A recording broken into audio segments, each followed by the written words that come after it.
Buen día para todos. Estamos felices sabiendo que Dios lo llena todo. Dice la Biblia que los cielos de los cielos no lo pueden contener, que lo que contiene todo es Él mismo. Él es la palabra, Él es la vida. Y todo está perfectamente cohesionado y sostenido por la palabra de su poder. Qué maravilloso poder entender esto, pero poder entender que este Dios que sustenta el universo, imagínense las galaxias, los planetas, todo el universo, este Dios vive en nosotros. Eso es, entenderlo es maravilloso. Y entender eso nos lleva a vivir de otra manera. Ya no podemos vivir como solíamos vivir antes, a nuestra manera. Me encanta esa canción, pero no da para el nuevo pacto, no da para la vida de los hijos de Dios.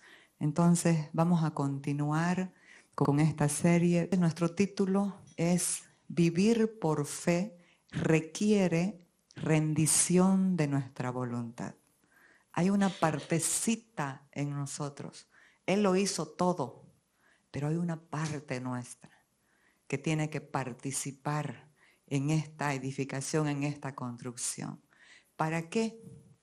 Para que Él viva su vida en nosotros, para que Él haga su obra en nosotros y a través de nosotros. No es que tú o yo hacemos la obra, la hace Él. Pero si no hay una rendición de la voluntad y del corazón para permitir su gobierno,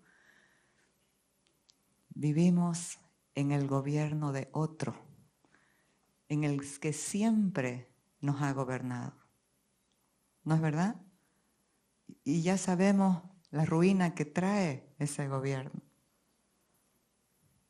de esa vieja naturaleza, de ese viejo hombre.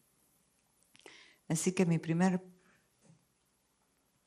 título, la adoración de los ídolos antiguos, sigue vigente, pero en otros templos.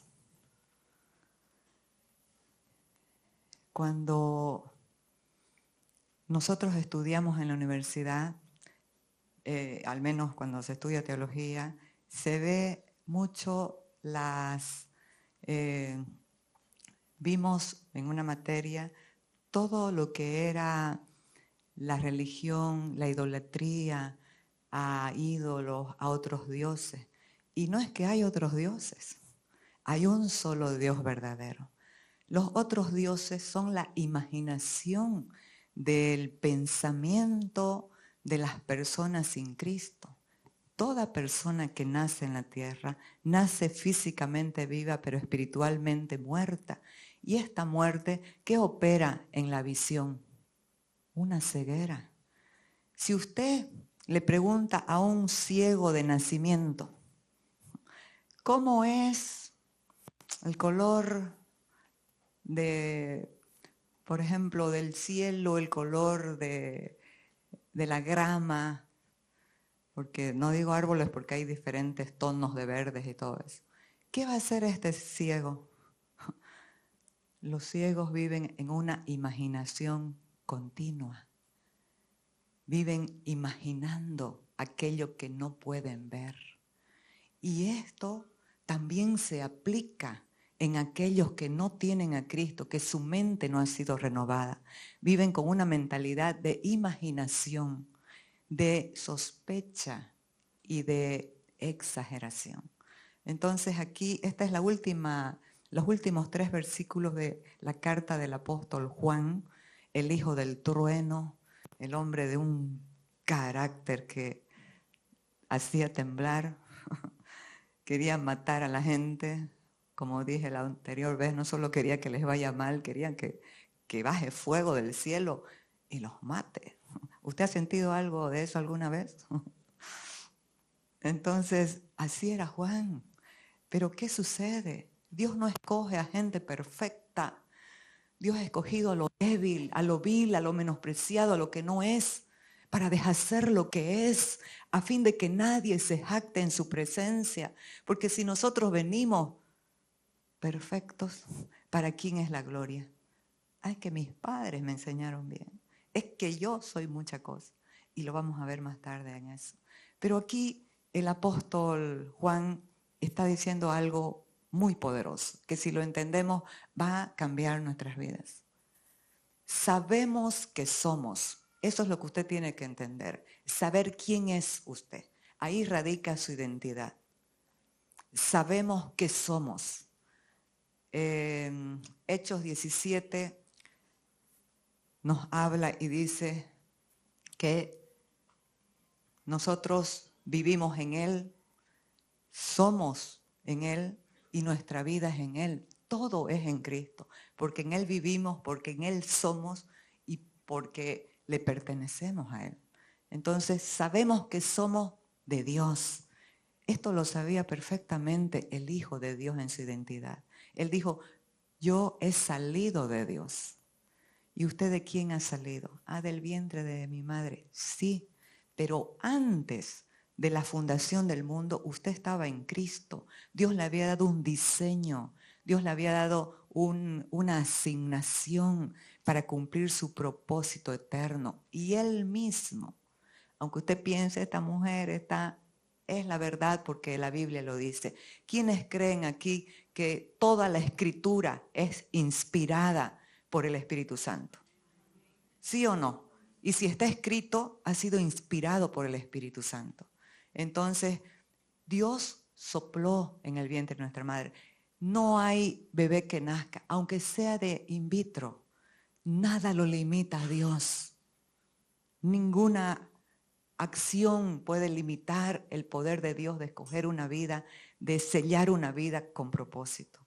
Así que somos de Dios, salimos de Él. Y el mundo entero está bajo el maligno. Y cuando en esta palabra en este pasaje, mundo, en el griego es cosmos, y no está hablando de la creación tan bella de Dios que hizo para que sus criaturas puedan habitar en la tierra, teniendo todo para vivir, teniendo toda una geografía espectacular, montañas, llanos, valles, teniendo ríos, agua, árboles de semilla que den fruto. Todo eso lo hizo. No se refiere a ese mundo. Se refiere a un mundo de sistemas, de un sistema de principios y valores completamente contrario a la voluntad de Dios. A eso se refiere, y el mundo entero está bajo el maligno.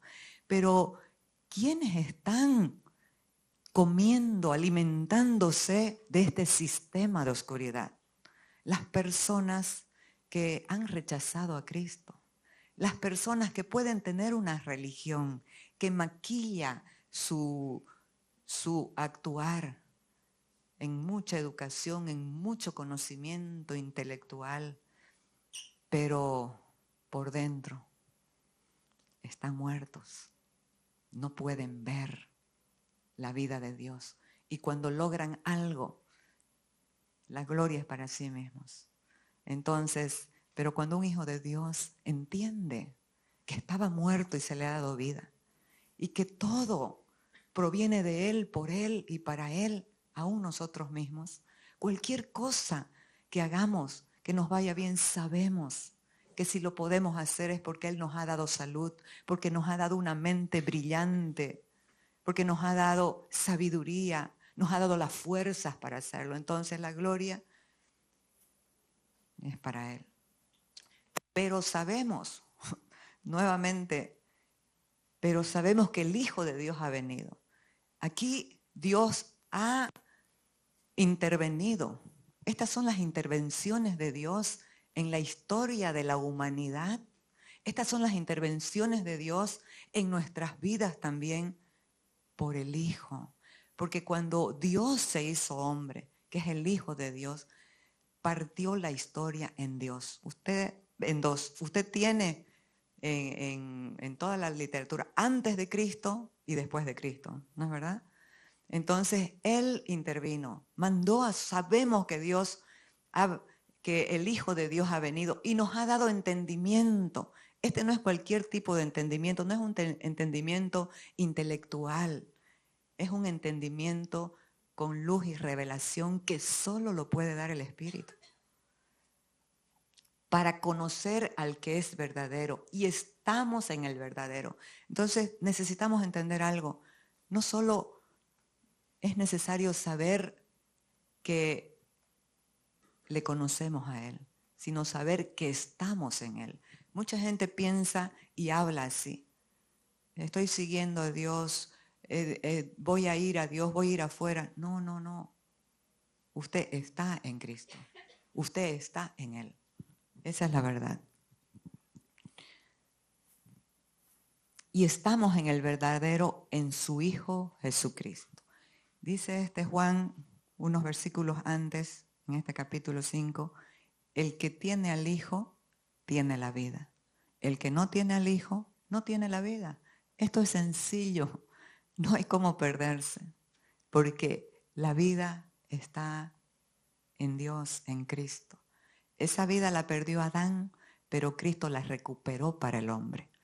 Así que, pero aquí termina con algo que a mí me dejó así un poco, dije, ¿cómo va a terminar una carta tan tremenda con esto? Termina con una advertencia, porque las advertencias, así como las profecías, son maravillosas de Dios para guardar nuestras vidas, para preservar una vida de victoria, de la fe en el Hijo de Dios. Y dice, hijitos, guardaos de los ídolos. Amén. Así termina, tremenda carta. Guardaos de los ídolos. Amén.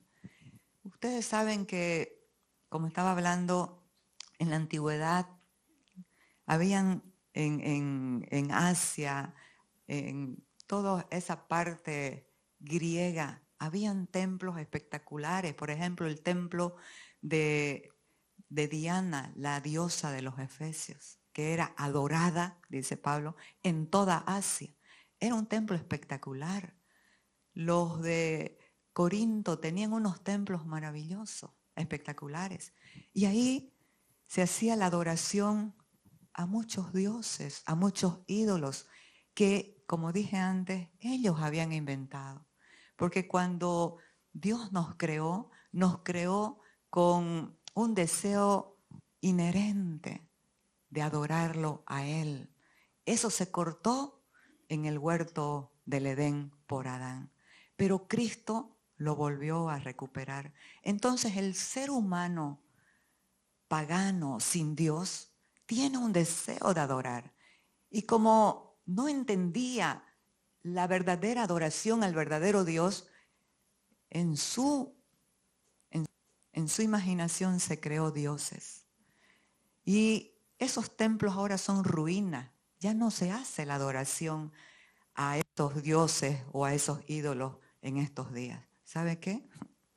Pero la adoración a esos ídolos, a esos dioses, sigue vigente, pero en otros templos, en nuestro templo, porque nosotros somos el templo de Dios. El ser humano es llamado a ser el templo de Dios. ¿Y cuáles eran estos dioses? Y parece que uno de los dioses que más se adoran de esos antiguos, se le ha cambiado el nombre, pero es así, es el narcisismo. Narciso es el dios de esos tiempos que se enamoró de sí mismo. Y nosotros vemos a una humanidad enamorada de sí mismo, egocéntrica, vive para sí mismo. Y podemos ver, y la gente dice, pero si somos brillantes atribuyéndolo a sí mismo. Claro que, porque Dios lo que hace, ¿acaso Dios hace algo que no sea magnífico? Que no sea pleno, completo, hermoso. Nos ha dado una mente prodigiosa, claro que sí. Pero nos los atribuimos a nosotros mismos, sin ver por la ceguera de este sistema de pensamiento del mundo, que estas mentes brillantes que consiguen tantos adelantos en la ciencia, para el desarrollo de los pueblos, de las naciones, esa sociedad de las naciones, del mundo, está en decadencia. Es la verdad. Familias en decadencia, situaciones, corporaciones en decadencia. ¿Por qué? Porque está gobernado por un sistema que es contrario a la voluntad de Dios. Y de eso nos quiere librar el Señor. Entonces Narciso es el Dios que sigue siendo adorado en el templo de tu corazón o de mi corazón o en el templo del corazón de las personas que no confían en Cristo. Pero también está el Dios Bacos. Este Dios es el Dios del placer, el Dios del vino, el Dios de las mujeres, el Dios de la música. La música, ¿quién la creó? Dios. ¿Para qué? Fíjese cómo hasta no hace muchos años se le cantaba al amor, a la vida, sanamente, música. Pero hoy escuche, son melodías espectaculares y todos muchas veces las tararean sin entender lo que están escuchando. Músicas, letras aberrantes que van en contra de las mujeres mismas, devaluando al ser humano. Pero eso adoramos, eso entronizamos, a eso le rendimos tiempo, le rendimos vida. Después está Venus, la diosa del amor. Fíjese cómo se ha desvirtuado el amor puro, el amor verdadero, el amor ágape, el amor de Dios. Lo vemos en series, en películas, un amor egocéntrico, egoísta, pasional, de un amor sexual pervertido. Eso es lo que vemos. Pero, ¿qué sucede cuando el amor de Dios ministra, fortalece nuestros corazones? Ahí entendemos que ese amor eterno no vive para sí, murió para que nosotros vivamos en él. Pero también está Apolos, el dios de la belleza física. Pero en Cristo esta belleza es integral y debe ser integral, comenzando desde adentro. Porque podemos maquillarnos bien, hacernos todo afuera, pero podemos seguir expresando tristeza, desánimo, desaliento, temor, angustia. Por eso es que necesitamos esa belleza integral. Proverbios dice, el espíritu triste seca los huesos. Más el corazón alegre hermosea el rostro. ¿De dónde viene ese espíritu triste? Obviamente de circunstancias difíciles, decepciones, situaciones duras, pero que la gente se queda a acampar ahí. Y comienza el victimismo. Porque estamos acampando en lo que hicimos o en lo que nos hicieron, siendo que eso ya fue, ya pasó. La Biblia dice, no te acuerdes de las cosas pasadas, ni traigas a la memoria las cosas antiguas, porque yo hago cosas nuevas. Si la ¿quieres conocer lo nuevo? Renuncia a lo viejo. Está Minerva, la diosa de la ciencia. Jesús dijo que en los últimos tiempos la ciencia avanzará y es espectacular, es muy buena. Pero también no podemos entronizar a nadie. Estudié también a estos científicos. Muchos se convirtieron a Dios e hicieron cosas maravillosas, pero dándole gloria a Dios. Pero otros, ¿qué están haciendo? Es bueno entenderlo. Están modificando el gen de los mosquitos, de las garrapatas, aún de las semillas para que comamos. qué maldad. Eso es una mente retorcida y natural. Esos son los dioses que se adoran hoy. Oh, la ciencia. La ciencia también tiene muchos avances en la tecnología, también para la cura de enfermedades. Pero tenemos que diferenciar. Entonces no nos quedamos acá, pasamos a ver las crónicas y el caminar de un hombre que Dios lo llamó a vivir por la fe. ¿Qué es la fe? Un camino no andado, un camino desconocido, un camino que no te está diciendo Dios, este es el otro paso. ¿Por qué? Porque Él está en nosotros, Él está guiándonos. Le habló a Abraham y le dio caminando en la obediencia a la fe. ¿Qué pues diremos que halló Abraham, nuestro padre, según la carne, o sea, ese viejo hombre, según sus fuerzas? Porque si Abraham fue justificado por las obras, tiene de qué gloriarse, pero no para con Dios. Es lo que hemos venido hablando, de entronizar personas, de entronizar, hacen cosas extraordinarias, sí, pero ¿para quién es la gloria? Para ellos mismos. Entonces, si Abraham fue justificado por las obras, tiene de qué gloriarse, pero no para con Dios. Porque ¿qué dice la Escritura? Creyó Abraham a Dios y le fue contado por justicia. O sea que la justicia de Abraham fue su fe en Dios, en Cristo. Y aquí se le presenta a Abraham Dios y le habla y le da un mandamiento que lo vemos en tres partes. En tres cosas que le pidió. Pero ahora había dicho a Abraham, vete de tu tierra y de tu parentela y de la casa de tu padre a la tierra que te mostraré.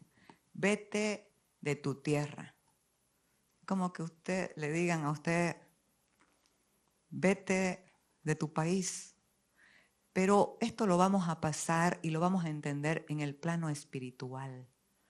Porque no está diciendo que salgamos de Bolivia. Está diciendo, sal de la cultura de los pueblos, sal de las tradiciones contrarias a Dios, sal de todo lo que opera en contra de la voluntad de Dios para tu propia vida, porque de eso se trata. Y como hablamos el anterior domingo, el amor de Dios es antagónico, porque se enfrenta y se opone a todo aquello que puede dañar al objeto de su amor, que es la raza humana. Y en este caso, que somos nosotros sus hijos. Entonces, entendiendo ese primer punto, nos pasamos al segundo.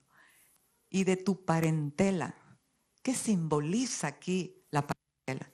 Nosotros vemos que nacemos con rasgos físicos de nuestros padres por la genética. Y vemos, hay una ciencia que es la epigenética, que es cuando, aunque sea, por ejemplo, un niño que es adoptado, pero que participa en la crianza con una familia, y participa si hay en esa familia amor, unidad, gozo, fe, ese niño va a operar de esa manera. Pero si es una familia conflictiva, una familia de peleas, de contiendas, se va a adaptar también, porque nuestro cuerpo se adapta a todo lo que recibe. Eso es un alimento también. Por eso es que lo único, o el único, mejor dicho, que puede transformar la vida de un ser humano, aunque venga muy educado, con buenos modales, pero sigue teniendo, si no tiene a Cristo, sigue teniendo esa vieja naturaleza. Entonces, lo único que puede producir la transformación es Cristo, entendiendo la obra de la cruz. Entonces, ahí esta parentela, ¿qué es lo que opera? Son también las tradiciones de la familia, también las opiniones de la familia. ¿Cuánto nos importan las opiniones de nuestra familia, de lo que nos digan, de cómo nos ven o de nuestras amistades, de la sociedad? Fíjese, la gente ahorita vive así. Le importa mucho lo que dicen, lo que piensan otros de uno. Y así no podemos avanzar, nos vamos a detener. No vamos a hacer lo que Dios nos llamó a hacer en la tierra. Usted y yo somos ciudadanos del cielo. Por lo tanto, es que aquí en la tierra somos peregrinos. No nos asentamos, no nos quedamos en alguna situación. Seguimos adelante. Y la casa de tu Padre. Aquí necesitamos entenderlo espiritualmente hablando. Porque no está diciendo que deje a su padre o a su madre. Porque el padre de Abraham, que se llamaba Taré, un hombre entendido, un hombre escogido. Taré viene su ascendencia de Taré era el hijo de Noé, porque después del diluvio Dios hizo como un embudo para separar una familia, para de ahí crear un pueblo, el pueblo de Israel. Entonces, Taré viene de Sem, el hijo de Noé. Y este Taré estaban en una ciudad espectacular, muy avanzada en letras, en matemáticas, Ur de los Caldeos. Pero de Ur de los Caldeos, Taré sacó a sus 3 hijos. Abraham, Nacor y Harán, el padre de Lot. Pero el padre de Lot murió. Entonces, en Harán, ahí Dios le habló a Abraham, diciéndole, deja estas cosas. Pero ¿qué simboliza la casa de tu padre? ¿Quién es el padre? ¿Quién es el padre de la raza humana? Los teólogos llaman a la naturaleza del hombre la naturaleza adámica. Porque cuando Adán pecó y la vida de Dios salió de él, esa naturaleza oscura, gobernada por Satanás, que por ese viejo hombre, esa carne, que los deseos de Satanás quiere hacer todo el tiempo en contra de la voluntad de Dios, ese se convirtió en el padre de toda la raza humana. Su genética fue de generación en generación a toda la raza humana. ¿Quién fue el primer asesino de la historia? Su hijo Caín. ¿Por qué? Porque la naturaleza de muerte la traspasó a su hijo. ¿Me comprenden, amados? De esa casa, de ese padre necesitamos salir, porque ahora somos hijos de Dios y nuestro padre es otro. Diga, somos de otro, tenemos otro padre, nuestro padre es Dios, el que nos amó de tal manera que no soportó vernos separados de Él y envió a su Hijo a la cruz para que todos aquellos que crean en Él no se pierdan, tenga vida eterna. Entonces, y Jesús le dijo abiertamente a los fariseos, a los religiosos, a los que eran sepulcros blanqueados, que tenían una apariencia de piedad, pero negaban la eficacia de ella. Les dijo, ustedes se ven hermosos por fuera, pero por dentro están llenos de huesos de muertos. ¿Están muertos? ¿Y qué les dice? Porque no creían en Él. Y a mí me parece que en ese pasaje el Señor así se desesperó de tal manera que dice, ¿por qué no pueden entender mi lenguaje? ¿Por qué no pueden creer lo que yo les digo? Los esclavos no quedan en la casa para siempre, solo los hijos. Vosotros sois de vuestro padre el diablo. Ese se convirtió en el padre de Adán. La genética de Adán era de la oscuridad. Existía, pero no tenía la vida de Dios. Solo existencia. Por eso nunca, la carne no puede dar fruto, jamás. ¿Qué dice la Biblia? Mas el fruto del Espíritu es amor, gozo, paz, bondad. 9 características de ese fruto. Pero habla de las obras de la carne. Porque Una existencia que no tiene vida no puede fructificar. Entonces, vosotros sois de vuestro padre el diablo y los deseos de vuestro padre queréis hacer. Él ha sido homicida desde el principio y no ha permanecido en la verdad, porque no hay verdad en él. Cuando habla mentira, de suyo habla, porque es mentiroso y padre de mentira. Y a mí, porque digo la verdad, no me creéis. Amado, y esto sigue sucediendo hoy. La gente en las redes sigue escuchando barbaridades, mentiras, engaños, pero ahí están agarrados, ahí están siguiendo, siendo alimentados por la mentira. Pero cuando se les habla la verdad, se enojan y se van. Y Jesús les dijo a la gente, ¿esto les ofende a ustedes? ¿Lo que les estoy hablando les ofende? ¿Ustedes también se quieren ir? Porque comenzaron muchos siguiéndole, porque cualquiera sigue milagros, prodigios, maravillas, cualquiera. Y los hay, sí los hay. Y Dios quiere hacerlo. A muchos sanó, a muchos dio de comer, a muchos resucitó a sus hijos. Pero cuando les habló la verdad, muchos se fueron. Y les dijo a los 12, a sus íntimos, a los discípulos, ¿ustedes también se quieren ir? Y saltó Pedro. Qué hermoso es tener una experiencia con Dios, porque nadie te puede separar de la revelación que tengas de la verdad y de la vida, de la gracia. Pedro le dijo, ¿a quién iremos? Si solo tú tienes palabras de vida, porque estas son palabras de vida, vida eterna.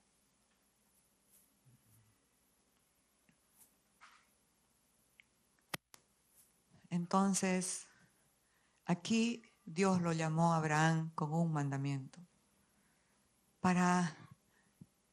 Este mandamiento tenía que ver con 3 cosas. Dejar lo que hemos mencionado, pero no es en la mente natural, no es dejar a tu familia, a tu parentela, a tu país, a tu casa, es dejar todo lo que eso representa, porque eso va a influenciar en nuestra vida para quedarnos enquistados en engaños, en temor y en la administración del padre de la mentira. Porque todo pecado procede de un engaño, de no comprender la verdad que nos hace libres. Entonces, extranjeros y peregrinos. Aquí comenzó en la fe la obediencia de Abraham y comenzó a caminar por esa tierra. Creo firmemente que el caminar de Abraham en las escrituras, lo que nos narran, lo que nos relatan las escrituras, tiene que ver también con el caminar de nuestra vida en la fe. Muchas veces luchas, muchas veces situaciones, pero ¿qué es lo que vence? El amor y la fe, el amor de Dios y la fe en Él. Entonces aquí, y dice, y pasó Abraham por aquella tierra hasta el lugar de Siquén, hasta el encino de More, y el cananeo estaba en la tierra. Vamos a parar un poquito ahí, porque cada palabra, cada nombre que está en la Biblia, no está por estar, está con propósito.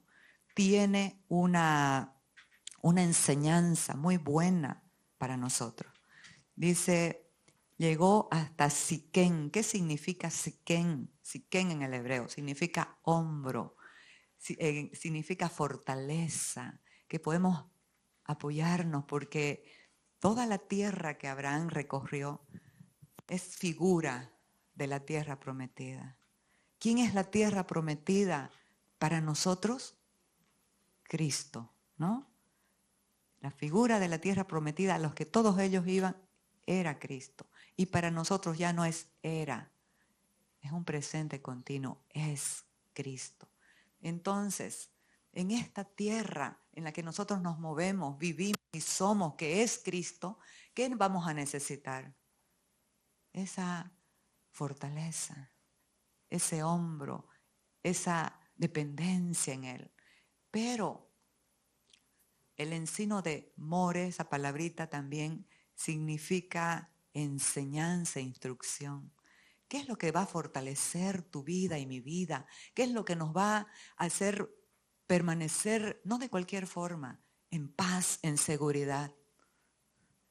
Esa revelación, esa enseñanza que nos da Jesucristo, ese rema de Dios para vivir esta vida en plenitud, porque eso es lo que Dios quiere. Peleamos, amados, peleamos por vivir en el engaño, en el dolor, en la decepción, en la depresión. Esos también son ídolos que no podemos o no queremos soltar. Suéltelos. Pero también aquí comienzan las características de este caminar. En la tierra habían cananeos, más abajo dice pereceos, todos los feos, todos esos cananeos estaban en la tierra. Pero aquí Génesis 1:2 nos habla de la tierra. Eso nos representa a nosotros antes de Cristo. La tierra estaba desordenada y vacía. Entonces, la tierra de nuestro corazón, gobernada por el viejo hombre, va a tener muchas luchas, amados. Hay conflictos de dentro, conflictos de afuera, dice el apóstol Pablo. Porque estos cananeos, fereceos, ¿qué son? Son las operaciones de ese viejo hombre que nos traen conflictos internos, como el temor, vivir a ver en incertidumbre, en angustia, en temor, o la ira, esa irritabilidad que de repente amanecemos medio podridos así y nos vamos contra la gente y nos traen conflictos de afuera con las personas. ¿Por qué? Los cananeos y todos estos fueron una piedra en el zapato del pueblo de Israel todo el tiempo de su caminar. Entonces, pero aquí, ¿qué es lo que hace la diferencia? Nuevamente la intervención de Dios. Y apareció el que lo había llamado. Amados, en nuestro caminar, cuando hay esas luchas, cuando hay esas situaciones, ¿quién es el que interviene? El que nos llamó, el que se convirtió en nuestro Padre. Y dice, y apareció Jehová a Abraham y le dijo, a tu descendencia daré esta tierra. Y edificó allí un altar a Jehová quien le había aparecido. Entonces, aquí vemos que el caminar de los hijos de Dios es un caminar de altar. El altar no es como lo hacían de piedra en el Antiguo Testamento. El altar es nuestro corazón. Pero nosotros tenemos una idea de que el altar es para adorar a Dios. Y lo es, pero su significado principal es de limpieza, para limpiar, porque nadie puede adorar a Dios con un corazón en amargura, en falta de perdón. ¿Sí o no? Usted puede adorar a Dios odiando a su hermano, odiando a alguien que le hizo daño. No se puede. Entonces, el principal motivo de un altar es la limpieza. Cristo en la cruz nos hizo hijos de Dios. En nuestro espíritu somos santos, perfectos y completos, pero el alma tiene un proceso de liberación, de santificación. Entonces, y esto lo vemos detallado a través de Cristo. Cristo habló a sus discípulos en la última cena. Se ciñó una toalla, se despojó de su manto y le dijo, les voy a lavar los pies. Y Pedro, no, a mí no me lavarás. ¿Cómo pues tú, el Señor, me vas a lavar? Y él le dijo, si no te lavara los pies, no tendrás parte conmigo. Entonces Pedro, como era a los extremos, lávame entero. ¿Sí o no? Entonces, ¿qué le dijo Jesús? Vosotros ya estáis limpios por la palabra que yo les he hablado. La palabra es Cristo. La palabra nos ha apartado, nos ha separado, nos ha limpiado. Pero en el caminar nos ensuciamos. Esa es la figura de la lavada de los pies. No es hacer buenas obras para Semana Santa lavándole los pies a alguien. No, es una figura de que en este peregrinar aquí en la tierra, porque si usted y yo somos ciudadanos del cielo, ¿qué somos aquí? Extranjeros y peregrinos. Estamos caminando, pero se ensucian nuestros pies y no es literal. Se ensucia nuestra mente con lo que vemos, con lo que escuchamos, con lo que a veces sale de nuestro corazón. Por eso es que necesitamos una comunión diaria con este Cristo vivo. Permanecer en la vid, permanecer en la comunión con Él. Ese permanecer va a operar esa limpieza. Amados, la cruz trató con el viejo hombre. Lo crucificó, dice. Crucificó a ese viejo hombre. Lo sometió a la cruz. Lo extinguió en la cruz. Lo mató en la cruz. Pero los pecados que cometemos después de la cruz, hay provisión para los pecados después de la cruz. ¿Cuál es? El apóstol Juan, su carta, 1 Juan 1 dice, y si hemos pecado, abogado tenemos junto al Padre, a Jesucristo, y la sangre de su Hijo nos limpia. El verbo está en tiempo continuo presente. Y la sangre de su Hijo nos limpia de todo pecado. El pecado fue quitado, pero los pecados. Y eso sigue operando porque nuestra mente no está renovada. Porque muchas veces no le permitimos a Cristo, de verdad no nos rendimos a Él y no le permitimos gobernar nuestras vidas.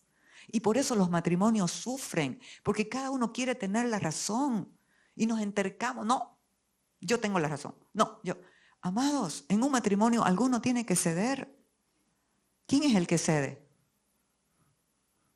El más maduro, el que aprendió a morir a sí mismo. Entonces edificó allí un altar a Jehová, quien le había aparecido. Es que conocerlo a Él, verlo a Él, va a cambiar la dinámica de nuestra mente, de nuestro corazón, de nuestro caminar en la tierra. Porque los peregrinos caminan ¿cómo? La idea, el deseo de Dios es caminar llenos del Espíritu Santo de Dios. Entonces, luego de allí pasó a un monte al oriente de Betel y plantó su tienda, teniendo a Betel al occidente y Jai al oriente. Y edificó allí altar e invocó el nombre de Jehová. Fíjese, luego pasó de allí a un monte al oriente. Betel, ¿qué significa? La casa de Dios. La casa de Dios somos nosotros hoy, en este nuevo pacto. Antiguamente no. Dios se mostraba en un tabernáculo, en templos, pero ahora no. Pero en ese tiempo, entonces, Betel significa la casa de Dios. Y Ai, ¿qué significa? En inglés, digamos, Hai. ¿Qué significa? Ruina. Significa la operación del viejo hombre en nosotros que nos lleva a la ruina de una vida sin propósito, sin sentido, a una vida de una felicidad esporádica. En la Biblia no habla la palabra felicidad, habla gozo, porque la felicidad tiene que ver con cosas externas y su duración es asimismo muy fugaz. Pero el gozo del Espíritu es la fuerza de nuestra vida. El gozo del Espíritu no tiene que ver con circunstancias externas. Te vaya bien o estés pasando la peor situación de tu vida, el gozo del Espíritu es la fuerza de tu vida. El gozo del Señor es la fortaleza de tu vida. Porque no tiene que ver con lo externo, tiene que ver con una vida que ha vencido no por sí mismo, que se le entregó una victoria eterna. Ha vencido en Cristo. Entonces, este es un caminar glorioso. Pero aquí, otra característica de este caminar es que edificó su tienda. ¿Por qué? Porque, o carpa, porque era un peregrino. Porque Dios nos estaba mostrando esa figura de que somos peregrinos. No nos podemos quedar, y estoy hablando en el espíritu, mentalmente en algún lugar. Ah, ya gané esta batalla, ya Dios hizo esto conmigo, esto era lo que quería. Seguimos adelante, Dios, yo me quedo aquí. No hay eso en Cristo. ¿Sabe por qué? Porque hoy nos da una revelación gloriosa, pero mañana una más profunda, y al otro día otra, y al otro día otra, y hoy hace algo tremendo. Lo hace Él a través de nosotros, pero es Él. Y la mente que no entendió, que no se renovó, se agarra de eso. Aquí me quedo, Señor. Con esto estoy contento. Pero no, esta vida del Hijo no la vamos a terminar de conocer aquí. Somos peregrinos y necesitamos entender, tener esa mente de tienda, de que no nos vamos a quedar en un lugar. No nos vamos a quedar ni en lo que nos hicieron ni en lo que hicimos, porque eso produce culpa y lo otro produce amargura. ¿Usted quiere sentir toda su vida, sentirse culpable o ser un amargado de pacotilla? Porque nosotros no podemos estar en los dos lados. O estamos en Betel o estamos en Jai. Necesitamos decidir. ¿Y cómo es que vamos a decidir? Es un proceso. Pero este proceso es marcado por la renovación de nuestra mente, conociendo la verdad del nuevo pacto, la verdad presente. No escuche mensajes motivadores que te motivan un momentito, un ratito. Escuche palabras de vida eterna que te llevan a tomar decisiones, que te confrontan, porque eso es lo que hace la palabra. Esa es su función, pues. La palabra es la espada del espíritu de dos filos que penetra hasta partir el alma del espíritu, las coyunturas, los tuétanos y discierne los pensamientos y las intenciones del corazón. Porque ese es su propósito, amados. Confrontarnos, alinearnos. Si estamos yendo en un camino equivocado, pero escuchamos la palabra del Espíritu. Somos necios si seguimos en ese lugar, en esa dirección. Pero si somos sabios, si hemos escuchado de verdad, va a cambiar nuestra dirección. Entonces, edificó allí una tienda y cada lugar que iba edificaba una tienda y un altar e invocó el nombre de Dios. Porque ¿sabe qué? Porque conoció que el recurso para su vida no era él mismo, era Dios.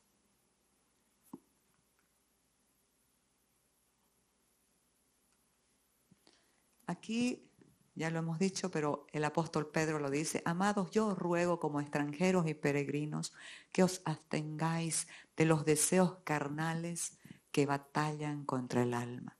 Estos son los amorreos, cananeos, pereceos que están luchando continuamente. ¿Para qué? Para conflictuar tu vida y la de otros y no manifestar a Cristo. Más nuestra ciudadanía está en los cielos, de donde también esperamos al Salvador, al Señor Jesucristo. Decisiones independientes. Cuando estábamos sin Cristo, tomábamos decisiones según nuestra imaginación espectaculares. ¿Sí o no?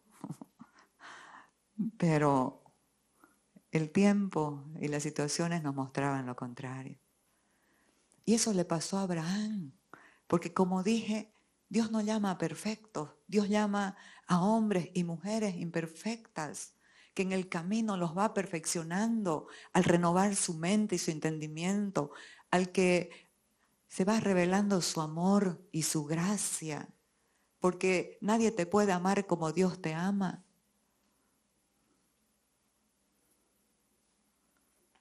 Entonces aquí, porque vienen también los tiempos difíciles de luchas, ¿qué hacemos en esos tiempos?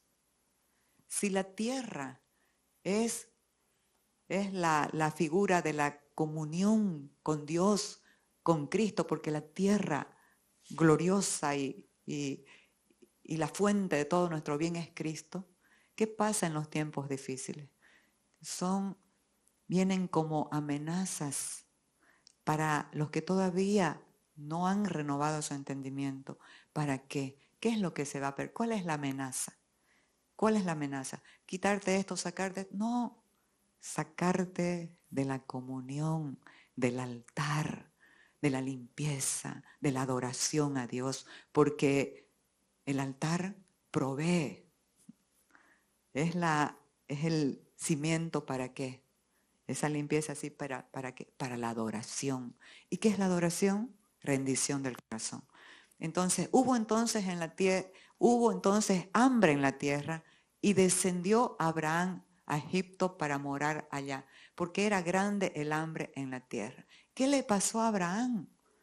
Y yo me pregunto, cuando tomo decisiones en mi carne, en mi fuerza, ¿qué me pasó?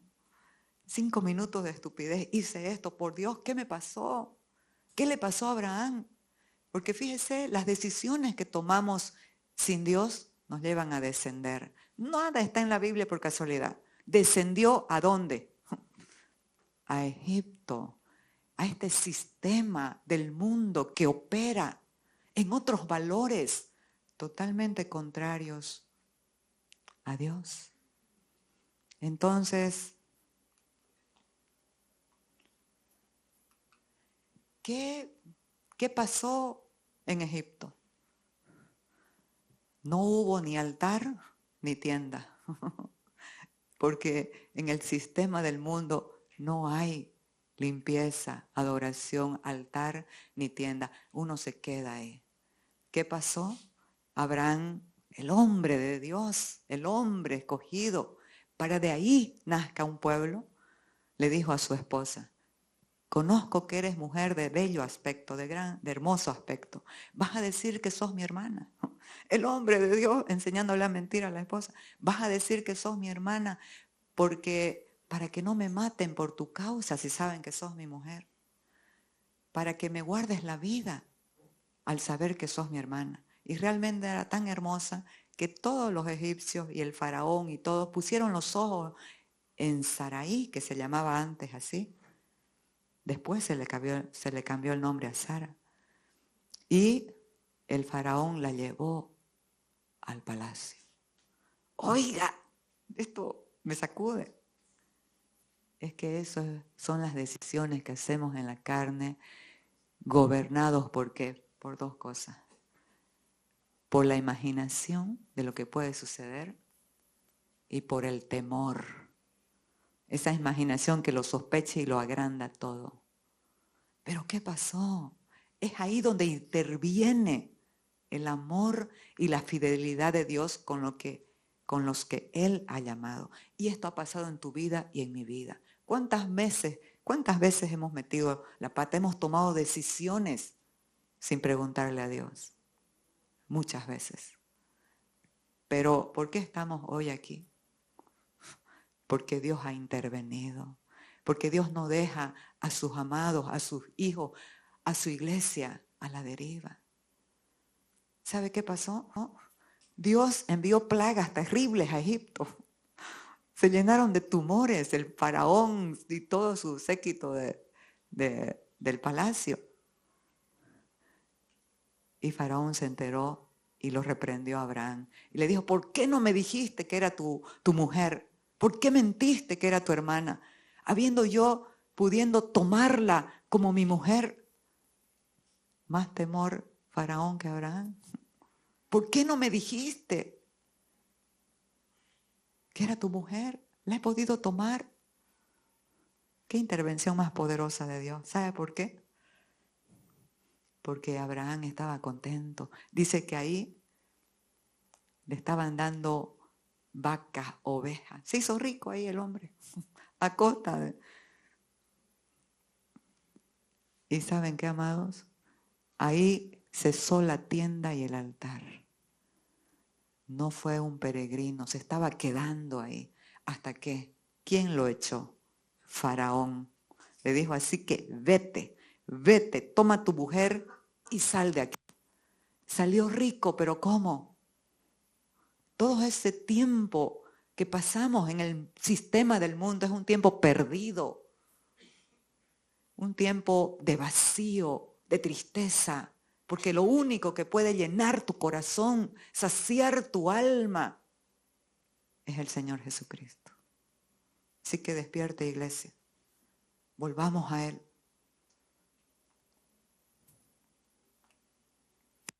Aquí hay situaciones difíciles, claro que las hay, pero eso no nos va a quitar de permanecer en Cristo. Necesitamos permanecer en Él.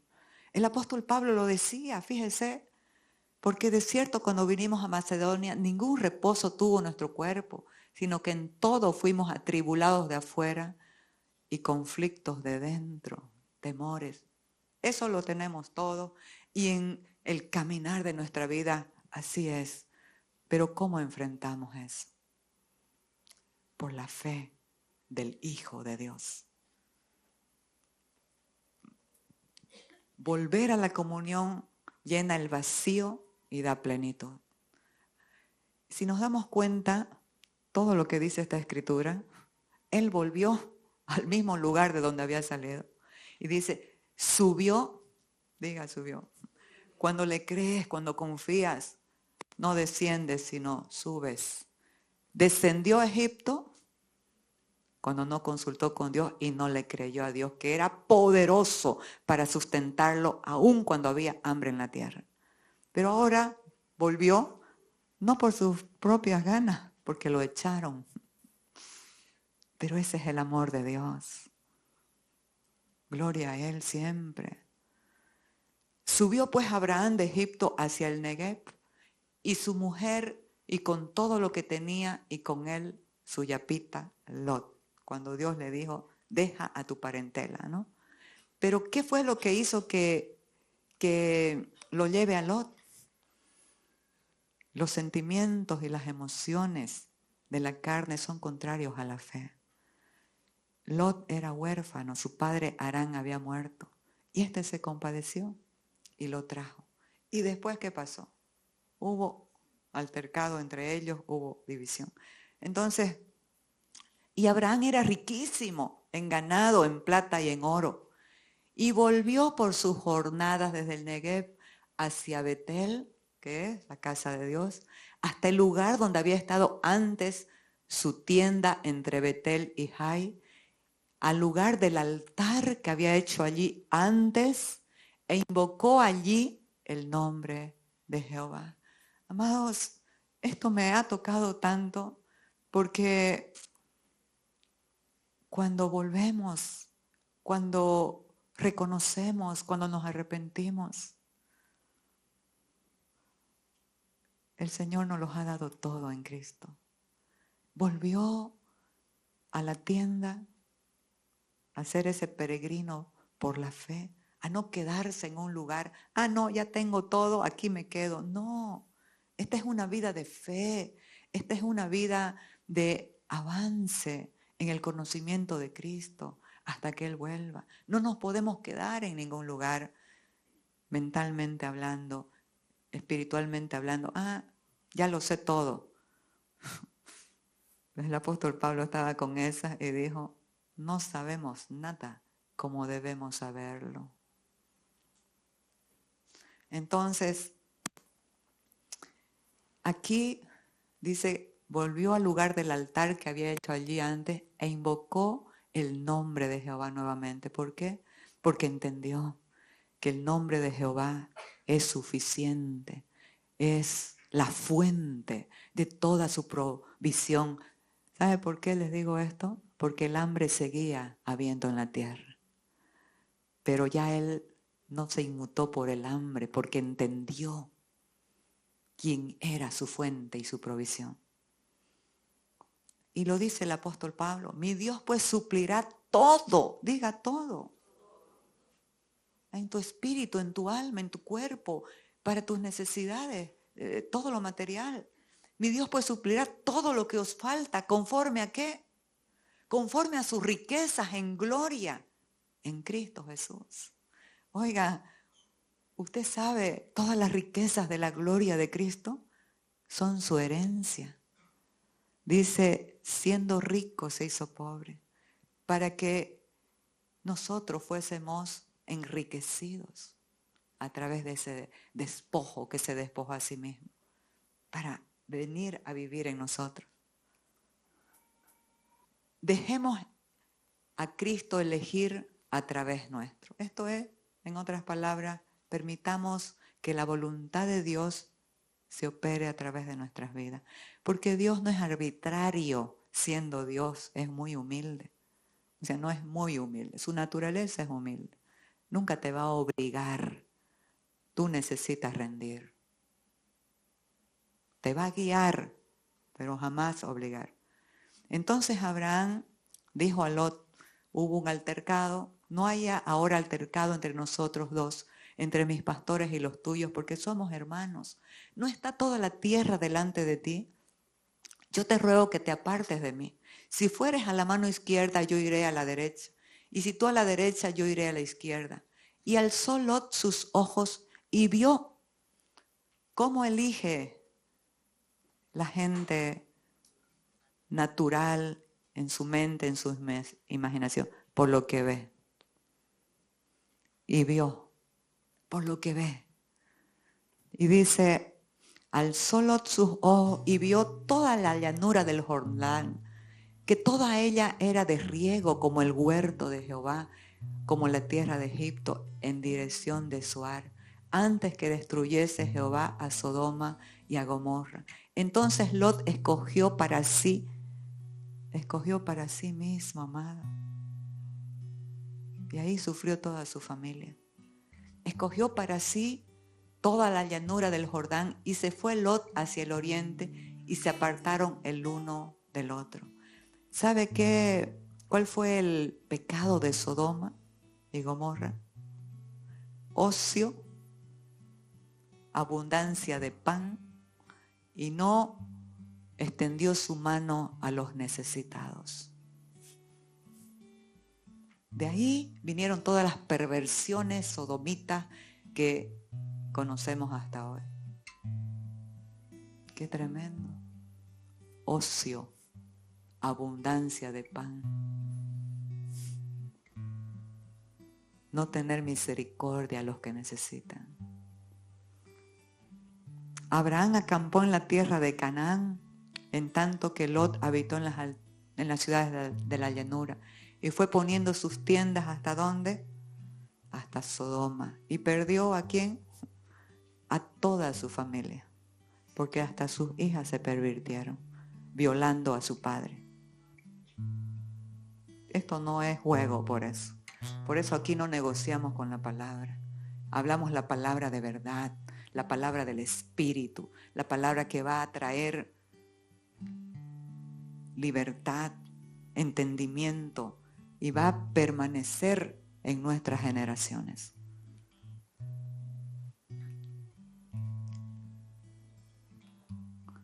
Depender de Dios trae descanso y plenitud. Y Jehová dijo a Abraham, después, diga después. Entre después y antes hay una decisión. En el después hay una decisión, amados.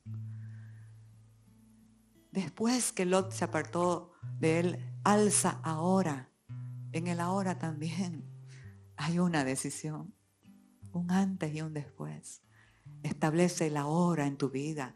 El hoy, el poder. Lo que Dios ya hizo en la cruz se opera. Alza ahora tus ojos y mira desde el lugar donde estás hacia el norte, el sur, al oriente. El oriente fue lo que eligió Lot. Y al occidente, porque toda la tierra que ves la daré a ti y a tu descendencia para siempre. Si la tierra es una figura de Cristo, no nos dio solamente, no murió en la cruz solamente su mano, su medio cuerpo, murió completo. Nos ha dado completo a Cristo. Porque toda la tierra que ves, te la daré a ti y a tu descendencia para siempre. ¿Sabe qué tierra más encima? La tierra de Sodoma y Gomorra, también lo que eligió. Porque donde llegaba Abraham, amados, los cananeos y todos esos tenían que huir. Y intervino en Sodoma Abraham cuando secuestraron a su sobrino y a toda la gente de Sodoma.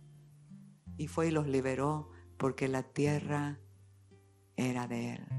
Toda la tierra le pertenecía. Y esto, si para ti lo puedes creer, es lo mismo. Dice el Salmo 2, pídeme y te daré por herencia las naciones y por posesión tuya los confines de la tierra. La tierra te pertenece. Puedes ir, puedes hablar, puedes ministrar allá, pasear, disfrutar. Te la daré a ti y a tu descendencia para siempre. ¿Qué le dijo? Es tuya, pero esa tierra que te he dado la voy a llenar con tus descendientes.